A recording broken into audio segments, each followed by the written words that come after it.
parti pour Artefact Portrait. Donc la sélection d'actions, 9 actions pour retoucher vos portraits. Donc on va commencer tout de suite par le blanchiment des dents.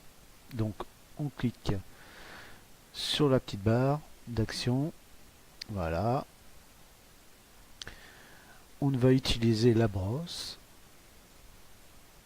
en flux 20, 10%, 15% selon l'intensité que vous voulez et le contrôle que vous voulez avoir. Et on va venir appliquer sur les dents pour blanchir les dents. Voilà. Donc c'est tout simple, vous avez juste pour la couleur, la netteté.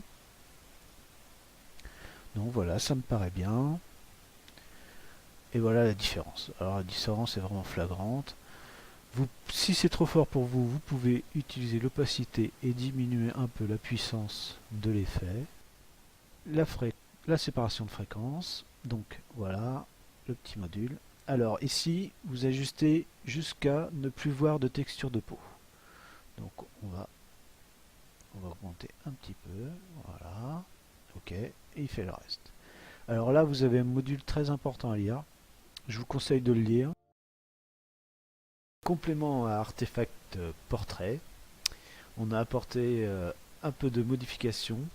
On a ajouté quelques actions pour vraiment avoir quelque chose de très complet. Donc je vais commencer l'explication par Artefact spécial lèvres et lèvres naturelles. On va lancer l'action et je vais vous montrer comment réduire ici les textures et les pores. Vous voyez ici par exemple, vous voyez les pores assez marqués. Voilà. Donc maintenant on va venir sur le masque. Vous pouvez aussi utiliser une brosse spéciale pour le portrait. Donc moi j'en ai plusieurs. Et voilà, on va réduire ici les pores. Alors on évite, on fait vraiment faire attention de faire ça doucement, d'être assez précis. Et vous allez voir la différence. Regardez, vraiment, je vais me rapprocher pour que vous voyez la différence. Et voilà, c'est vraiment net, vraiment un outil qui vous donnera. Vous avez les spéciales netteté. Alors vous en avez 8. Vous avez en 8 bits, en 16 bits.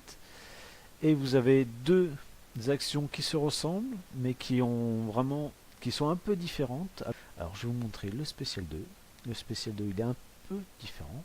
Voilà, c'est la même technique, sauf que vous avez la possibilité de travailler sur les deux calques séparément. Alors les 6 autres. Alors les 6 autres, c'est la même technique, mais avec des forces différentes, c'est-à-dire avec des puissances différentes. Donc je vais travailler en 8 bits parce que, alors, par contre, un petit conseil, si vous travaillez en 16 bits, cette action est vraiment assez longue à se mettre en route. Le flou de surface en 16 bits est assez long, donc je vous conseille de plus travailler avec le 8. Ça va un peu plus vite. Le 16 est assez long.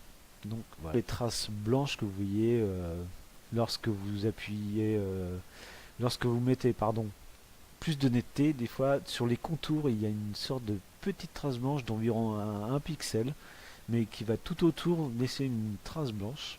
Alors je pense que vous savez de quoi je parle.